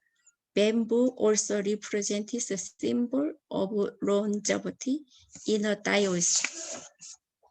The traditional paper was used to express the lantern and some flowers. And the traditional paper strings were used to express the storyline in the colors. In addition, in order to express the characteristic of paper, the soft curves of the work were emphasized by woven bamboo and humble cord without using glue. This work is intended to express my identity and harmony with the new culture by mixing traditional and mechanical paper. Next, please. Yes, it is expressed in Chinese characters representing people in bamboo, which means that people live by leaning on each other. We live on the threshold of the fourth industry, where the development of new technologies is all in one link. This phenomenon became more and more during this pandemic period. To express this, I plan to connect the folded paper continuously and draw a circle so that the circles overlap each other and are strongly combined. Various colors of traditional paper and paper strings were added to express harmony with each other. Next, please. Yes, I folded papers near 10,000 again this year. The long process of folding so many papers made me feel like I was in meditation. I planned to stack it up little by little while keeping the balance by drawing circles with the folded paper until it reaches the ceiling like a stone pagoda. In Buddhism, people are surrounded by 108 kinds of anguish. It is said that if people walk around the stone pagoda 108 times, will mind calmed. Also, there is a meaning to live the world round and round. Thank you for listening to my artist talk. Thank you. Thank you, Sekyung. All right, our next artist is Gil. Gil, if you're here, could you unmute yourself and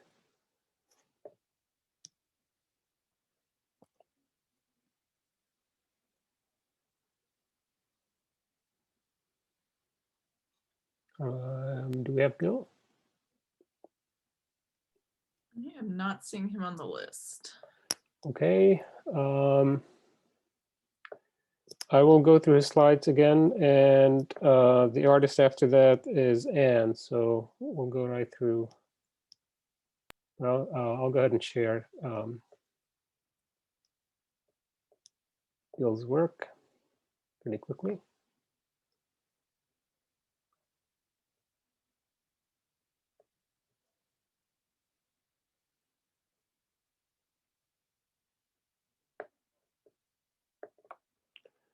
Okay, Ann.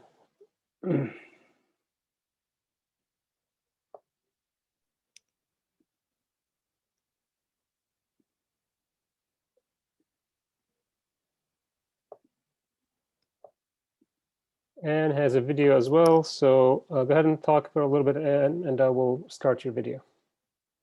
Sure. Okay. So I'm an interdisciplinary artist, and I've been doing social sculpture and video and installation. That's been for maybe 6 years, but before that for a long time. That's, can you wait a minute? Yes, yes. And make sure that the audio plays as well, please.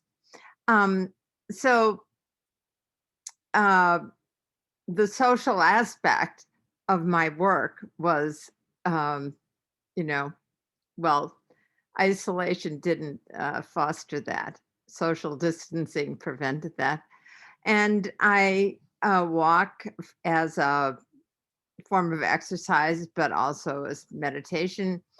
And that eventually merged with, I just got inspired to do video installations that sort of harked back to my, well, I'm from the Midwest. I'm from Wisconsin. I also lived in Indiana, Southern Indiana. And so I'm from Milwaukee. I'm from a city, but I'm married into a farm, a family with a fabulous farm along the Mississippi. And they grew corn, and I've just been enchanted by these cousins and their stories. So this one cousin, Kent Nilsestun, he talked about hearing the corn grow and knowing when it was ripe by the smell of the corn silk when the ears open. So anyhow, I just was sort of drawn to corn as well as wheat. So this is corn walk, and actually this is, I thought you had the vertical one, but at any rate, you have the horizontal one. So so these are, there's a vertical one, there's a horizontal one. So the vertical one will be at AIR Gallery on view from May 25th. AIR Gallery is in Brooklyn, New York. I'm a national member of AIR Gallery, and the show of the national members is from May 25th to June 25th. So the vertical version of this will be shown there. So this is Corn Walk, and it's the horizontal version. So this is a very small segment, and the sound you hear is the sound of me passing through the rows. Why is it a corner installation? I'm interested in creating, well, I'm interested, let's see, I have to refer to this here. I'm interested in the space of the viewer and in using two-channel video to dissolve the limits of the corner. And well, that's all very good, but at any rate, if you're standing there, you're being pulled in two directions, to the left and to the right. And that dissolves the corner also. So I had worked on corner pieces for off and on for decades. So I'm returning to this after a long time not doing corner pieces. So here goes. All right, I'd like just to enjoy it. If the sound is playing, good. If not, just let me know. Okay.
Okay, so the series includes as well a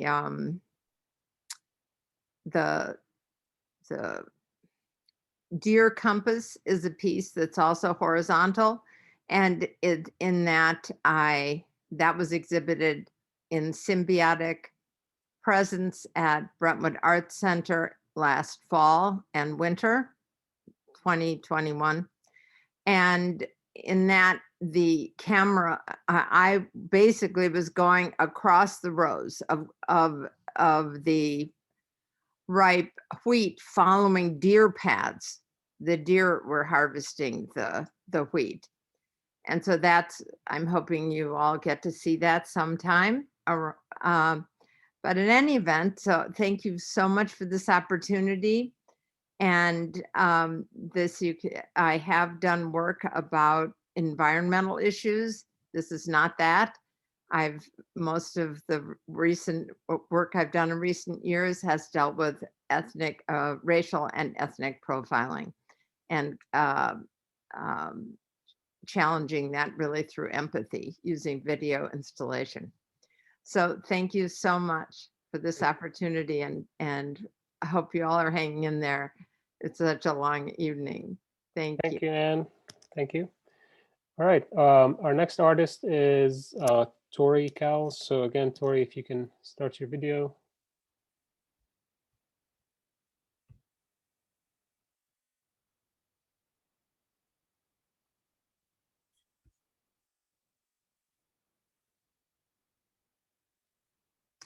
Thank you, Steve. I'm not sure if there I am. Okay. Go ahead. I also want to thank Washington Sculpture Group for giving me this opportunity. You can go ahead and show this first slide. These first 3 images are of my latest installation, which is designed to stand either on its own or paired with dancers. It was originally conceived for a show at the K Gallery at the Blackhawk Center for the Arts, which can accommodate this 12-foot tall tapestry on the left there. For me, abstract painting or sculpture is like music. I'm trying to create a symphony of colors and shapes and textures that we can walk into, become part of, and perhaps dance in. The size is important because I want to offer the possibility of being surrounded by it.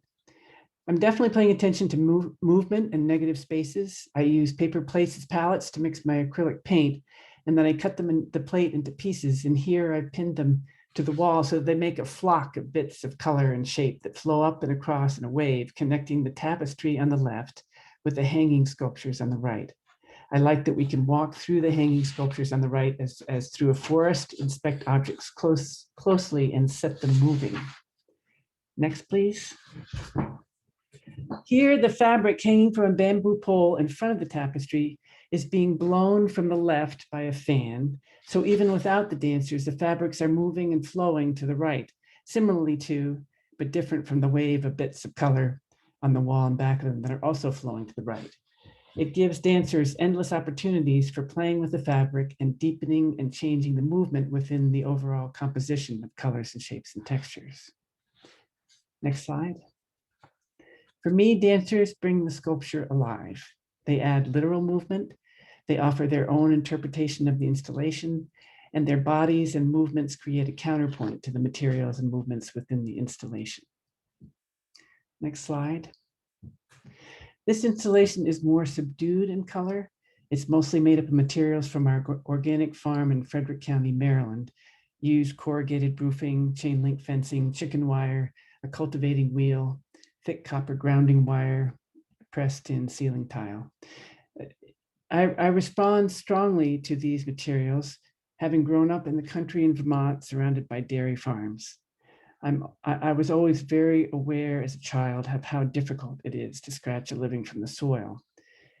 They evoke growing things, the soil, the weather, the passage of time, men and women's ingenuity and productivity, my childhood in Vermont. I find them beautiful and deeply moving, and I try to compose them so that their beauty is apparent. In the middle of these gritty, rusty, sharp elements is a dancer and a beautiful translucent embroidered fabric which drapes across the chain link fence. The dancer and the fabric add softness, fragility, and flowing movement, which contrasts in every way with the weathered, hard-edged materials around them. For me, the juxtaposition highlights their differences and sets off their strengths. Last slide, please. In this standalone sculpture, I like that you can totally change the piece by arranging the dominoes in different ways. I'm playing with textures. The back wall, which is a rubber truck mud flap, has small black bumps that protrude. They're very, you can see them very faintly there. For me, they're having a wonderful conversation with the concave black dots on the dominoes. I love the bird on the top is made out of a buoy and a donkey's tooth. The tooth is a small wonder of a sculpture by itself, albeit created by a donkey. What you can't see from this angle is that there is a wire that connects the tooth to the buoy, runs down through a hole in the top shelf and on through another maybe 2-inch wide hole in the bottom shelf, creating a pendulum out of the deer clavicle bone that hangs down at the bottom. I try to create pieces which surprise me, interest me, and move me visually on a gut level in the same way that music moves me auditorily. I've felt so lucky, particularly during the past year, that I've had my sculptures to work on to try to keep myself relatively sane. That's pretty much it. I have a solo show, a virtual solo show coming up at Touchstone Gallery in May. The artist talk will be May 5th if you would like to join me. Thank you so much. Great, thank you. Thank you, Tori. Our next artist is Wonjin.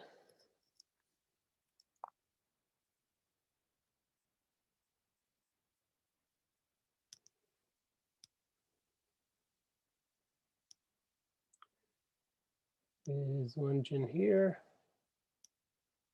I'm not seeing her. Yeah, also not seeing.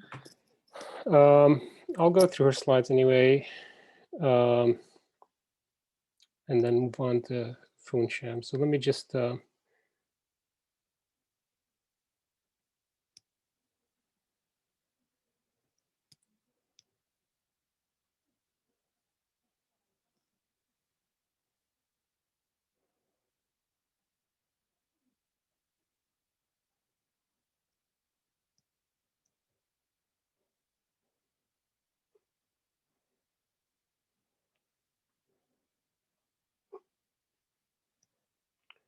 okay.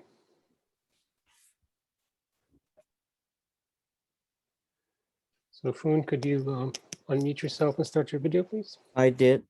Oh, great. Okay, I'll spotlight you. Okay. Hello, everyone.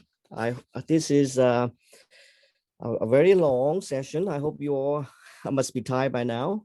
And I am Funsham. I am the oldest, longest member of the group here tonight. I think I was a member since 1984 when it started. So nice to see you all catching up with the group, and as well as I'm catching up with the work you guys are doing. And this is a precious moment for me to share my work with you as well. I'm gonna, I am mostly, most of you might have seen my work mostly made of wood, and my work are currently on display at the Smithsonian Garden down in 14th and Constitution, outside of the National Museum of American History, as well as on the 19th Street and between L and K and street downtown. So tonight I'm sharing with you a few works that is different than what you normally see from my portfolio. And let's go to the first slide. So as you know, my primary material is wood, and in this case is a cast iron. So around 2013, there's this kind of iron pour always happening in the school where I teach in University of Maryland, College Park, that I was invited to do some casting as well. So I usually make my work in wood. So I was interested to see how my wood sculpture could be a part of the casting process. So I basically build my own sculpture the way I usually build, with blocks. And then I basically use the same process of pouring molten iron, in this case, to the mold. Now, in traditional casting process in bronze or iron or metal in aluminum, some of you might know we call that using a lost wax method. So I'm not using that method at all. I basically packed or buried my sculpture in packed with sand and resin, and then allow the molten metal to pour directly to the sculpture. So as a result, the material or wood would have been burned through this process, and then the molten metal will going into the negative space between the gaps and the area that are left open inside my sculpture. So you can see here that there are still the wooden block remains, are being positive in this case, while the negative space are filled with metal, iron in this case. So what interests me is to see how the negative of my sculpture will look like, but turn into another material. So the only way I can produce that is through this kind of a casting process to come up with an unpredictable kind of a structure or sculpture that is only one of a kind, that I have, my mold will be gone, the sculpture I make was gone, and also each time the pouring process will produce a different result. So go ahead and show me the next slide, please. So in this part, the second one, I was interested to kind of back to recreate what was there before, to put the sculpture, that how I build the sculpture. As you see the top, that's how I build my sculpture with block, and then recreate those sculptural block back into place to kind of give the viewer a little, sense of hint that what the original sculpture might be or could be. In this case, is a new construction because the original sculpture part of the blocks were gone. So I really was interested in, also is interested in the kind of formation and the textural and the spiky, pointed, organic look of these molten remains, of this molten metal that are also, being left behind. And they look like almost lava-like color because of the burning process. Next one, please. So, and more recently this year, I'm trying to cast it in a different material, which is bronze, than iron, to see if I can capture more details from that process. As you can see, they get more intricate and also a little bit different, slightly different of a brassy color at the edge, which is like a highlight of a copper or brass kind of look. But at the same time, I like to keep that darkness and to capture as much of the process as possible, to see, to kind of like not so much transform it, but also record some of the casting process without totally erasing it. And so the next one, please. Next one. So again, you can see, if you do not know the original, I'm interested to see whether it would create mystery, where someone who look at the piece could say where or everything was, or how the original piece was. At the same time, is this a new sculpture that has nothing to do with the original, but has a new identity of its own that can hold itself up as a piece of sculpture. And in this particular case, I do want to capture the flowing molten metal as part of the piece, which is different every time you pour the next sculpture. So I think this is my last slide, right? Yes. Thank you for the opportunity. I'm curious to see how you feel about this new group of work, which is quite different from what I usually make. And I'm just see, again, if I could hear some feedback would be nice. And again, thank you for the opportunity. Nice meeting you all. Great, thank you. Oh, you had one more, sorry. Okay, this is what it looked like from the top. Okay, yeah. Thank you. Great, thank you so much, Fun. You're welcome. All right, Annie, do you want to say a word? Yeah, just a quick thank everybody for coming. I love having the range of years of membership. That was fantastic to end it with someone who's been with the group since the beginning. And so thank you, Foon. And thank you again for the Center for Hellenic Studies for hosting us, all the WSG board members and artists who participated and everyone who came out to see our artists. We will have the video recording soon on our YouTube channel, and also the slides available. So thank you so much, everyone. Remember to renew your membership, and we look forward to seeing you at our next event. Thank you.